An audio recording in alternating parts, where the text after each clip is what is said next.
हाँ जी दोस्तों, क्या हाल है आप लोगों के। तो फिर स्वागत है आपका नेक्स्ट वीडियो में, जो कि होने वाला है इंडियन कॉन्ट्रैक्ट एक्ट के ऊपर। इंडियन कॉन्ट्रैक्ट एक्ट में हमारे पास टोटल 7 यूनिट्स है, बट हम पढ़ेंगे आज यूनिट नंबर 1, जो कि बेसिक्स है। मतलब कि भाई कॉन्ट्रैक्ट आखिर होता क्या है, आखिर ये बना क्या है, कॉन्ट्रैक्ट ये बनता कैसे, इसके टाइप्स क्या क्या होते हैं।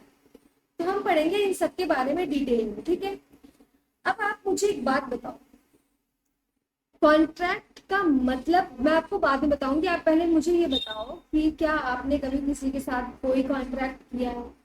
कमेंट करके बताना मुझे, ठीक है। कॉन्ट्रैक्ट या फिर एग्रीमेंट, ठीक है। आपके लिए थोड़ा आसान कर देते हैं कि अगर आपने कभी कोई एग्रीमेंट किया है किसी के साथ तो आप मुझे वो बताओ, ठीक है। हम जानते हैं कि कॉन्ट्रैक्ट क्या होता है। कॉन्ट्रैक्ट होता है, सबसे पहला इसमें सबसे इंपॉर्टेंट दो चीजों से मिलके बनता है। सबसे पहला क्या होना चाहिए, ऑफर होना चाहिए प्लस एक्सेप्टेंस होना चाहिए, जिसको हम कहते हैं एग्रीमेंट। यानी एक एग्रीमेंट होना चाहिए जो कि इन्फोर्सेबल बाय लॉ होना चाहिए। यूनिट वन मतलब जो क्लास 1 है उसमें हम लोग बहुत बार पढ़ चुके हैं भैया, लॉ क्या क्या मतलब है, इन्फोर्सिबिलिटी कैसे होती है। तो ये सब हम लोगों ने इससे पहले वाले वीडियो में कवर कर दिया, ठीक है। तो अब हम लोग देख रहे हैं कि एक ऐसा एग्रीमेंट जिसको हम कहाँ कोर्ट में लेके जा सके उसे हम कहते हैं कॉन्ट्रैक्ट। Very simple. अब एग्रीमेंट किन दो चीजों से मिलकर बना होता है, एग्रीमेंट भी दो चीजों से मिलकर बना होता है। पहला ऑफर प्लस एक्सेप्टेंस। मैंने आपको कोई ऑफर दिया, फॉर एग्जाम्पल मान लेते हैं एक लड़का है जिसने एक लड़की को ऑफर किया कि भैया अपने मन की बात बताई, I love you and all, and लड़की ने एक्सेप्ट कर दिया। तो दोनों क्या हो गए, ऑफर प्लस एक्सेप्टेंस हो गया, एग्रीमेंट हो गया, ठीक। लेकिन क्या आप इसको कोर्ट में लेके जा सकते हो, नहीं ना, कि भैया हम दोनों ने ब्रेकअप क्यों किया, उसने हमारा तो ऑफर था, एग्रीमेंट हो गया, फलाना ढिमकाना, ऐसा नहीं होता। तो ये चीजें इन्फोर्सेबल बाय लॉ नहीं है, तो ये क्या होगा, कॉन्ट्रैक्ट नहीं माना जाएगा। ऑफर प्लस एक्सेप्टेंस है उसके बाद भी, ठीक।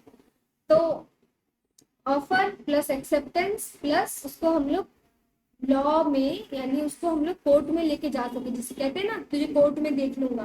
तो क्यों कहते हैं ये बात, क्यों, क्योंकि वो जो ऑफर होता है, वो जो एक्सेप्टेंस होता है, वो इन्फोर्सेबल बाय लॉ होता है।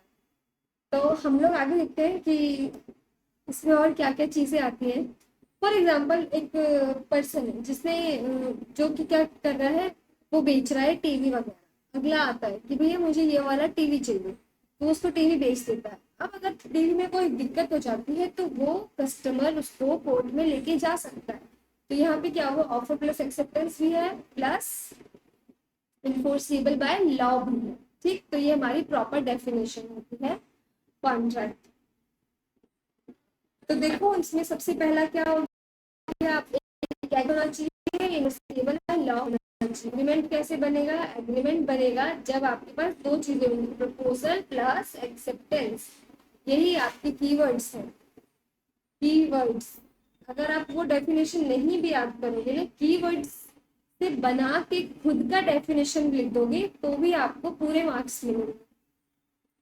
अब इनफोर्सिबिलिटी बाय लॉ की बात क्या हो रही है, कि जिसको हम लोग जो लीगल ऑब्लिगेशन क्रिएट कर सके, जिसको कोर्ट में लेके जाया जा सके, ठीक। तो ये हो गया हमारा डेफिनेशन, सिंपल सा, ठीक। एक बहुत अच्छा एग्जांपल है इसमें कि एक फादर है जो कि अपने सन को बोलते हैं कि अगर तुमने सीए का एग्जाम क्लियर कर लिया ना तो मैं तुझे क्या दिलाऊंगा, मैं तुझे दिलाऊंगा कार।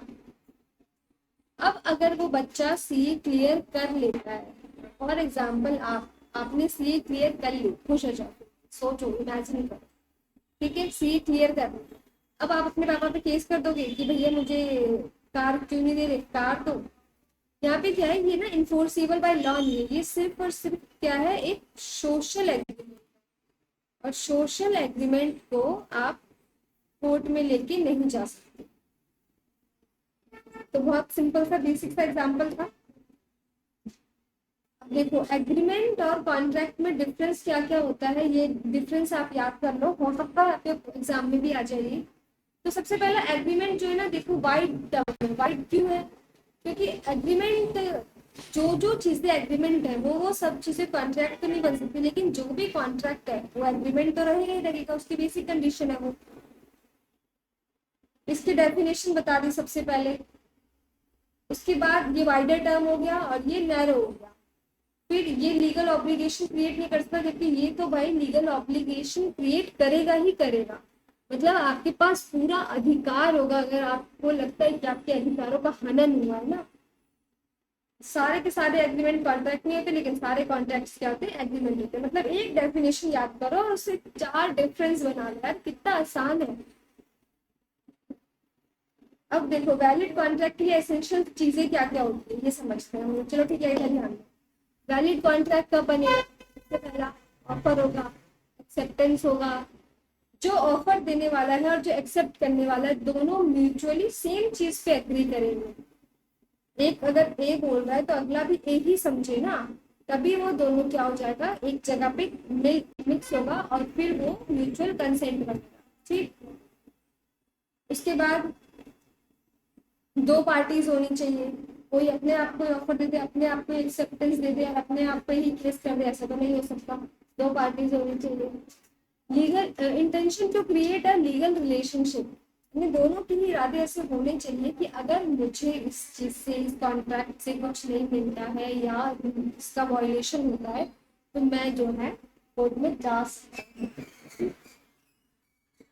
इसके बाद फुलफिलमेंट ऑफ लीगल फॉर्मेलिटीज आपको करनी पड़ेंगी, यानी कि इसको आपको क्या करना पड़ेगा, रिटर्न में या ओरली आपको इसको होना चाहिए आपके पास। सर्टेनिटी ऑफ मीनिंग जो मैंने अभी बताया, म्यूचुअल होना चाहिए, दोनों सेम चीज पे अग्री करा। पॉसिबिलिटी ऑफ परफॉर्मेंस होनी चाहिए। फॉर एग्जाम्पल राम ने श्याम को बोला कि भैया तू मेरे लिए बुर्ज खलीफा से कूद जा, ठीक है, और उसने एक्सेप्ट भी कर लिया। तो क्या ये चीज पॉसिबल है? अगर पॉसिबल है लेकिन लीगल नहीं है, ठीक, पॉसिबल है कि वो भरोसा नहीं है उनकी लोगों का, लेकिन वो ऐसा नहीं करेगा, ठीक है। तो ये लीगलिटी के अंदर आ गया ये वाला एग्जांपल। ये लीगल नहीं है, ये माना ही नहीं जाएगा क्योंकि आप गलत चीज के लिए एग्री कर रहे हो। पॉसिबिलिटी ऑफ परफॉर्मेंस में ऐसा हो सकता है, जैसे अगर आपने बोला कि मैं 100 कार आपको दूंगा 10 दिन में, भाई तू लाएगा कहाँ से 100 कार? तुझे पता है कहाँ से आती है? नहीं आती, ये सब चीजें पॉसिबल ही नहीं है। तो पॉसिबिलिटी ऑफ परफॉर्मेंस यहाँ पे था ही नहीं, तो वहां पे आप इस चीज को आगे कोर्ट में प्रूफ नहीं कर सकते कि भैया मेरे साथ गलत हुआ, क्यों उसी टाइम पता था ना कि नहीं हो सकता। ठीक, लॉफुल कंसिडरेशन लॉफुल होना चाहिए, दोनों पार्टी कॉम्पिटेंस होनी चाहिए। कॉम्पिटेंस का मतलब क्या हुआ कि दोनों ही पार्टी समझदार होनी चाहिए। अगर मान के चलो आज को मैं कल को मैं जाके किसी पर्सन को जो कि अनसाउंड माइंड का है उसको बोल दूं कि भाई तू मुझे परसों 10 लाख रुपए दे दे, और वो बंदा भी मुझे हाँ हाँ हाँ बोल दे, उसको तो नहीं पता वो क्या हो रहा है, ये पॉसिबल ही नहीं है ना। पॉसिबल क्यों नहीं है? क्योंकि यहाँ पे जो सेकंड पार्टी है वो अनसाउंड माइंड की है। दोनों पार्टीज का साउंड माइंड का, यानी दोनों पार्टीज का मेजर होना भी जरूरी है। एंड तो इसमें यही चीजें आती है कॉम्पिटेंस में, एक तो भाई आप माइनर नहीं होने चाहिए, आप मेजर होने चाहिए, एंड दूसरा साउंड माइंड की होनी चाहिए। ठीक है, वेरी सिंपल। क्या क्या एसेंशियल्स हो गए? एग्रीमेंट होगा, एग्रीमेंट होगा तो किस किस में होगा, 2 पार्टीज के बीच होगा। पॉसिबिलिटी ऑफ परफॉर्मेंस होनी चाहिए, भाई वो चीज हो भी पाएगी या नहीं हो पाएगी। ठीक, अब बोल दे मैं आपको चांद पे घर दिला दूंगा, तो दिला दोगे उसको चांद पे घर? नहीं ना, पॉसिबिलिटी ऑफ परफॉर्मेंस है ही नहीं। फिर उसके बाद म्यूचुअल एग्रीमेंट होना चाहिए, सेम थिंग पे एग्रीमेंट होना चाहिए, आपके पास प्रूफ होना चाहिए, there should be some proof ना कि हाँ एग्रीमेंट हुआ है। ठीक, उसके बाद क्या बचा? लीगल ऑब्जेक्ट होना चाहिए, लॉफुल कंसिडरेशन होना चाहिए। अब अगर आप इसको ऐसे भी देख सकते हो कि लॉफुल कंसिडरेशन का मतलब कि मैं अगर आपको बोल रही हूँ कि भाई हम 2 बिजनेसमैन है, दोनों ने डील कर दिया कि मैं तुझे 10 लाख रुपए का सेल दूंगा, ठीक। अगर बोल रहे अगर तुमने ऐसा कर दिया तो मैं क्या करूंगा, मैं आपको, आप जिसको बोलोगे ना मैं उसको उड़ा दूंगा। लॉफुल कंसिडरेशन है ये नहीं ना, तो ये चीज क्या होगी, ये कॉन्ट्रैक्ट बन ही नहीं सकती। कॉन्ट्रैक्ट के लिए, वैलिड कॉन्ट्रैक्ट के लिए मुझे चीज होनी चाहिए, लॉफुल कंसिडरेशन होना चाहिए। और फिर लास्ट वाला पॉइंट है 6 point, not expressly declare to be void. इसका क्या मतलब है? इसका मतलब और पॉसिबिलिटी ऑफ परफॉर्मेंस का मतलब ऑलमोस्ट सेम है। वॉइड का मतलब क्या होता है? वॉइड का मतलब होता है जो इनिशियली पता था कि ये चीज नहीं हो सकती, ठीक है। इनिशियली बाद में ऐसा कुछ कंडीशन हो गई कि वो वॉइड हो गया। फॉर एग्जाम्पल ए ने बोला मैं बी को क्या करूंगा, 10,000 रुपए, 10,000 रुपए के 10,000 रुपए दूंगा। अब ए फला तारीख को क्या हो गया, उसकी डेथ हो गई, तो वो चीज पॉसिबल नहीं है, तो वो क्या हो गया, वॉइड हो गया, वो चीज वॉइड हो गया कि वो पॉसिबल ही नहीं। But not expressly declared as void, मतलब at the time of agreement जब बन रहा था ना, तब ऐसा पॉसिबिलिटी नहीं होना चाहिए कि ये चीज पॉसिबल नहीं हो सकती। तो ये दोनों चीजें ना ऑलमोस्ट सेम, ठीक है। एसेंशियल ऑफ वैलिड कॉन्ट्रैक्ट हमने देख लिया, ये सब एक्सप्लेनेशन देखिए आप पढ़ लेना आराम से। ऐसा कुछ हो तो आप मुझसे पूछ भी सकते हो, फील फ्री टू आस्क, ठीक है। Types of contract, types of contract 3 basis पे टाइप्स बनाए गए हैं। सबसे पहला है आपका फॉर्मेशन के बेसिस पे, सेकंड है आपका वॉइडेबल या ये कह सकते हैं वैलिडिटी के बेसिस पे, फॉर्मेशन के बेसिस पे, परफॉर्मेंस के बेसिस पे। परफॉर्मेंस में आपके पास है executed, executory, unilateral, bilateral. Executed मतलब ऑलरेडी हो चुका है, जो कॉन्ट्रैक्ट पहले से ही, जो कॉन्ट्रैक्ट की जो कंडीशंस है ना वो ऑलरेडी क्या कर दिए, फुलफिल्ड, तो वो हो गया एग्जीक्यूटेड कॉन्ट्रैक्ट। एग्जीक्यूटरी कॉन्ट्रैक्ट क्या हो गया, एग्जीक्यूटरी कॉन्ट्रैक्ट मतलब जो अभी एग्जीक्यूट करना है, यानी अभी कंडीशंस मेट करनी है, इसकी हुई नहीं है। कंडीशंस दो तरीके के सकते हैं, दोनों पार्टी दोनों पार्टी को अगर मेट करनी है तो ये क्या हो जाएगा, बायलैटरल, ठीक।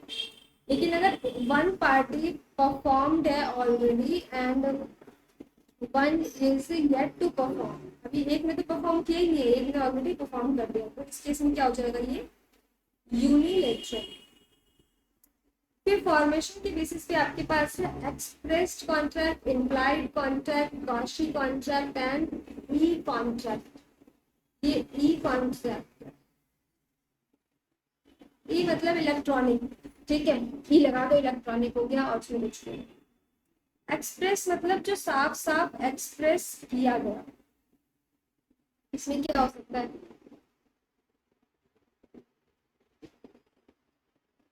इसमें सॉरी, तो इसमें हो सकता है ऐसा कॉन्ट्रैक्ट जो कि क्लियर कट बोला जाए। जैसे कि अगर मैं बोल रहा हूँ कि मैं बोल रही हूँ, मैं बोल रही हूँ कि ये क्लासेस है इतने की है, तो आप अगर मुझे आके बोलोगे कि मुझे ये चीज करनी है, तो ये क्या हो गया, एक्सप्रेस्ड हो गया पूरी तरह से। फिर होता है इम्प्लाइड, नॉर्मल कुछ कॉन्ट्रैक्ट बोलने के लिए इम्प्लाइड है। फॉर एग्जाम्पल आप डीटीसी बस में चढ़े, डीटीसी दिल्ली में ही है वैसे, बाकी जगह आप किसी भी बस में चढ़ते हो, आप टिकट लेते हो। अगर आप टिकट ले रहे हो, पैसे दे रहे हो, इट मीन्स कि आप उसमें ट्रैवल करने वाले हो ना, आप उसकी सर्विसेज यूज करने वाले हो। आप उसको बोल रहे हो कि मैं यहाँ से यहाँ तक जाऊंगा, वो बोल रहे ठीक है भाई चले जाओ, नहीं आपने बस टिकट ले ली, काम खत्म हो गया, तो ये क्या हुआ, इम्प्लाइड कॉन्ट्रैक्ट। फिर होता है क्वाशी कॉन्ट्रैक्ट। क्वाशी कॉन्ट्रैक्ट में पूरा एक है, उसको बाद में हम लोग पढ़ेंगे, अच्छे से पढ़ेंगे, ठीक। फिर ये कॉन्ट्रैक्ट जो कि इलेक्ट्रॉनिकली बना है। वैलिडिटी और इन्फोर्सिबिलिटी के बेसिस पे इसमें है हमारे पास वैलिड, जो कि पूरी तरह से सही है, इसमें हर चीज सही है, इसको हम लोग लॉ में यानी इसको हम लोग कोर्ट में लेके जा सकते हैं। सेकेंड है वॉइड। वॉइड मैंने आपको समझाया, जिसमें कि कुछ ना कुछ ऐसा हो जाता है कि वो आपको परफॉर्म करना मुश्किल है, तो वो हो गया वॉइड कॉन्ट्रैक्ट। वॉइडेबल होता है, वॉइड से ही थोड़ा सा प्री कह लो, मतलब पहले वाली स्टेज। इट मीन्स कि जब एग्रीमेंट एंटर हुआ था ना, उसी टाइम उसकी पॉसिबिलिटी नहीं थी। वॉइडेबल कॉन्ट्रैक्ट जो है ना, ये किसी एक की इच्छा पे डिपेंड करता है, कि डिपेंड्स ऑन वन पार्टी कि इसको वॉइडेबल बनाना है या वैलिड बनाना है, ठीक है। तो एक हो गया वैलिड, एक हो गया वॉइड, उसके बीच में आता है वॉइडेबल। अब ये इधर जाएगा या ये इधर जाएगा, it will depend upon agreed party. जो अग्रीड पार्टी है ना, वो डिसाइड करेगी कि ये चीज मुझे किस तरफ लेके जानी है, बिल्कुल सही। फिर इलीगल कॉन्ट्रैक्ट, अनइंफोर्सेबल कॉन्ट्रैक्ट, ठीक है, उदाहरण दे दिए। सबसे पहले वैलिड कॉन्ट्रैक्ट क्या हुआ, ये बाइंडिंग एंड इन्फोर्सेबल, ठीक, इसमें सारी कंडीशंस मेट हो रही है, कितनी अच्छी बात है ना, एक तो अच्छा ही लेकिन। सेकेंड हो गया वॉइड। वॉइड कॉन्ट्रैक्ट क्या होता है, which ceases to be enforceable by law became void when it ceases to be enforceable. ये क्या होता है, ये लॉ में इन्फोर्स नहीं किया जा सकता। एग्जाम्पल देखते हैं, X agrees to write a book with publisher. Such contract is valid. But after few months, X dies in an accident. Now contract become void due to impossibility of performance.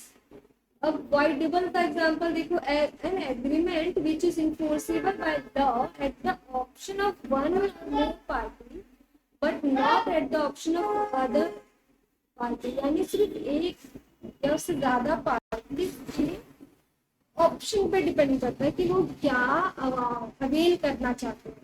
ठीक है, अब देखो void और voidable का बीच difference समझ लोगे ना, समझ आ गया। ये तो भाई अब पॉसिबल ही नहीं, कोई चांस नहीं उसका। ये चांस है कि ये हो भी सकता है इनफोर्सेबल, पार्टी पे डिपेंड करता है।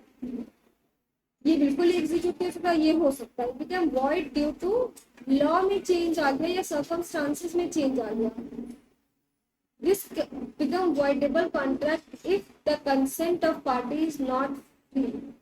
अब consent of party is not free का क्या मतलब, consent of party is not free, इसका मतलब क्या हुआ कि एक की इच्छा नहीं थी।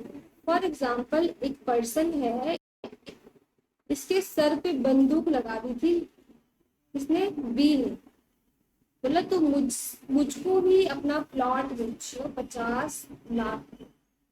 ठीक है, अब यहाँ पे क्या होगा, अगर ए ने बी को 50 लाख दे दिए और प्लॉट खरीद लिया तो कोई दिक्कत नहीं है, इनफोर्सेबल हो गया, बढ़िया चल गया, वैलिड हो गया सब चीज।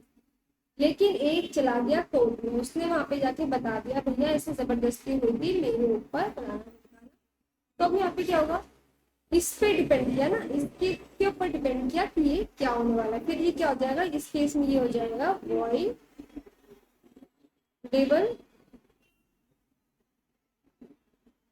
Voidable contract. Right, very simple, very simple, समझ आया।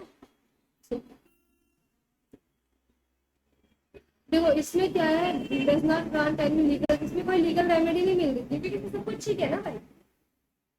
इसमें क्या होगा, अगर इसके साथ गलत होगा उसको लीगल रेमेडी दी जाएगी। इलीगल कॉन्ट्रैक्ट क्या होते हैं, इलीगल कॉन्ट्रैक्ट वो कॉन्ट्रैक्ट होते हैं जो कि लॉ मना करता है भैया करने से, ऐसा तुम नहीं कर सकते। अब एक ने कॉन्ट्रैक्ट कर लिया कि बी से, क्या कॉन्ट्रैक्ट किया, कुछ ऐसा जो इलीगल,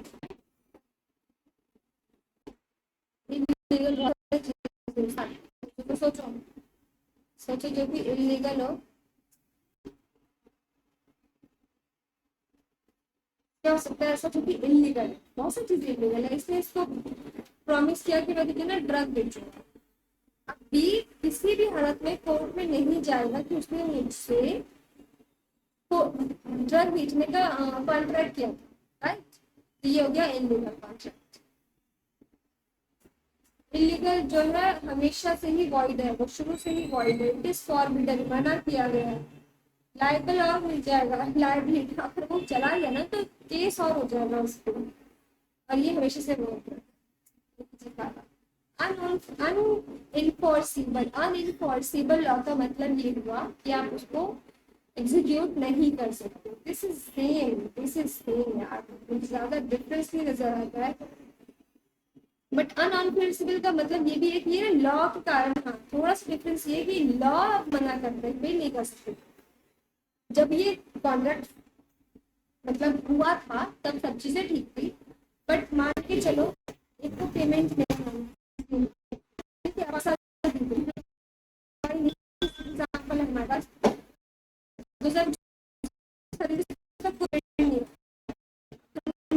में कि भैया जो पेमेंट क्या लिमिटेशन जलवा दिखाएगा, इमिग्रेशन एक्ट ये दे देगा कि क्योंकि तुम 3 साल तक गायब थे तो अब तुम्हारे पास ये ऑप्शन नहीं है।